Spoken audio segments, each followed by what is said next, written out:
pulled by his tractor.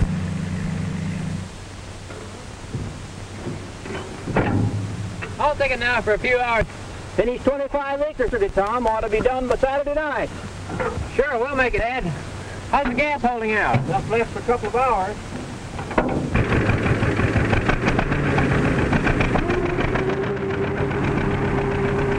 With modern machinery, Mr. White and his son Tom can put in a large crop. 25 acres a day of broad, level prairie land plowed up. A fertile seed bed for the wheat. After the soil is prepared, drilling time. Into the hopper of this drill goes about 1 bushel of seed for every acre of ground. A mechanism regulates the flow of seed down through each of these tubes.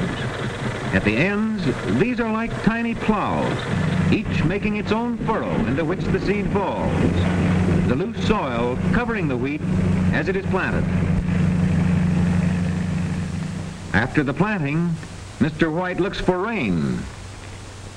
Rain to keep the dry soil from blowing and to germinate the tiny grains. Rain enough to cause his wheat to grow, but not the severe storms that often beat down his growing crop or drown it in stagnant pools of water. Rain to keep harsh, sand-laden winds from whipping out his growing crop. While the wheat is growing, wheat farmers have many other tasks, dairying, for example. A quick dinner for the cat. The milk and butter thus secured are welcome additions to the diet and income of the White family. Much time is occupied also in making necessary repairs. There are social activities as well.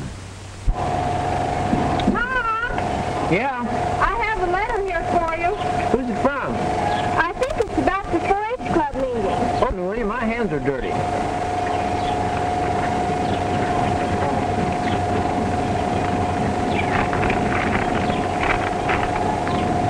Yes, they want us both to be on the club program tomorrow night.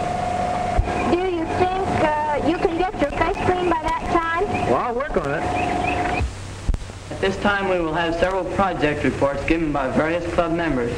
First, I have asked Frank Anderson to tell us of his experiences with strawberries. A start toward diversified crops. Last year, I picked out a rich piece of land, prepared it, and set out some strawberry plants.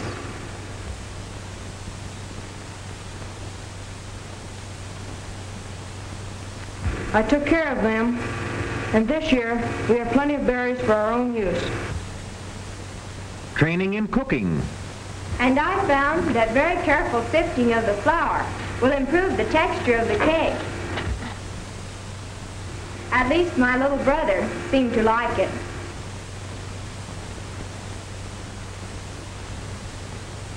Livestock improvement. I started the care of my calf on May the 5th.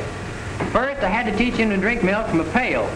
And then when he was old enough, I started feeding a mixture of whole corn and cottonseed meal. And now that I plan to show him at the fair this fall, I've been brushing him every day and breaking him to holler so I can exhibit him.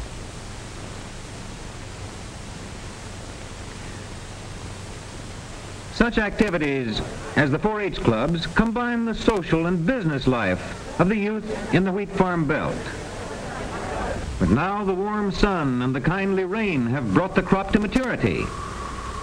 The heads full of mature seeds are beginning to bend as a sign of ripeness. Mr. White strides into his field of golden grain and takes a few sample heads for testing. He crushes the heads between his hands until the chaff and grain are separated. The grain is full and dry. It is time for harvest, for the entire field seems to be evenly ripened and midsummer storms are threatening. Mr. White must have help, and quickly. 516F2. Hello, John.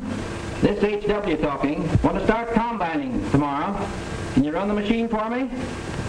All right. See you in the morning. You in looking for work? Yeah. You drive a tractor? Tractor? Yeah. I need a couple of harvest hands. What do you think? 3.5. 3.5 and board. So I live 8 miles north. When do you start? Start in the morning. All right, let's go.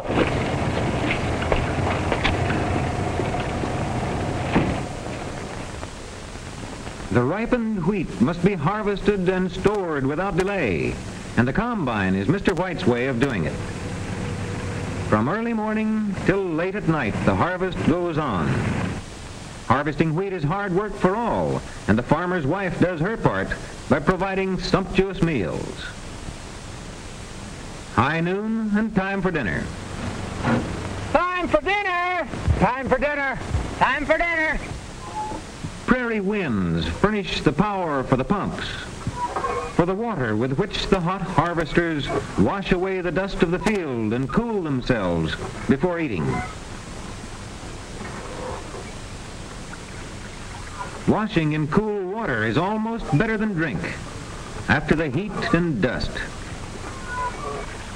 A hearty meal and a short rest thereafter do much to banish the fatigue of the long harvest day.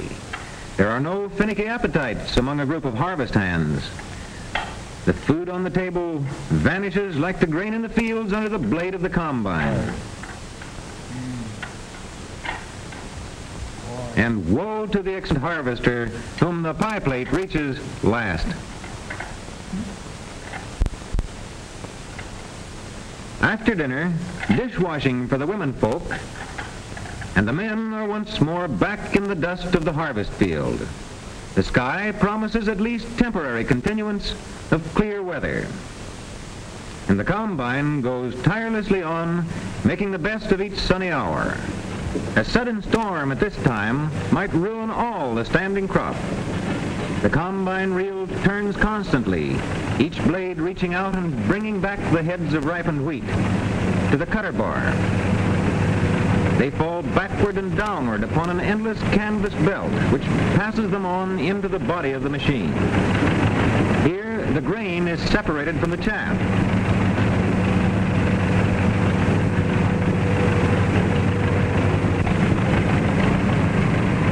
Acre of ripened heads fall before the blades of the reel and cutter bar and are carried upward into the maw of the machine. Each time the combine circles the field, it cuts a 20-foot swath of ripened wheat.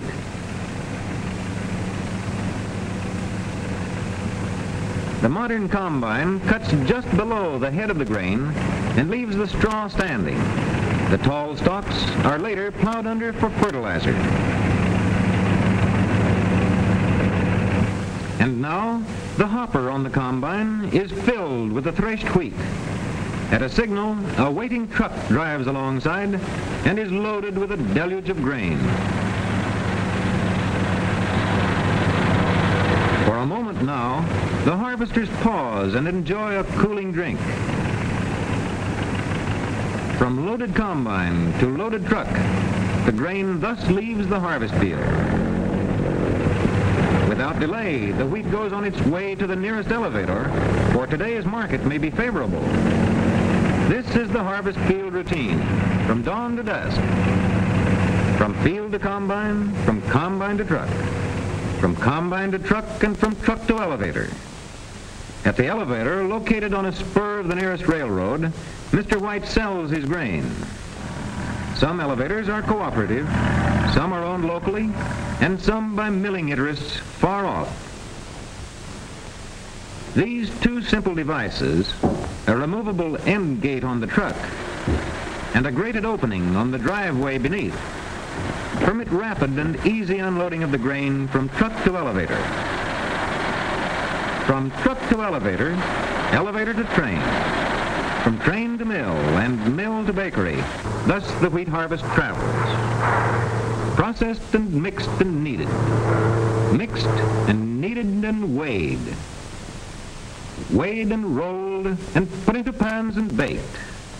Baked and sliced for our convenience. Bread, our staff of life. This is the story of wheat, when the soil, the sun, and the rain, and the toil of thousands of farmers graciously grant a golden harvest.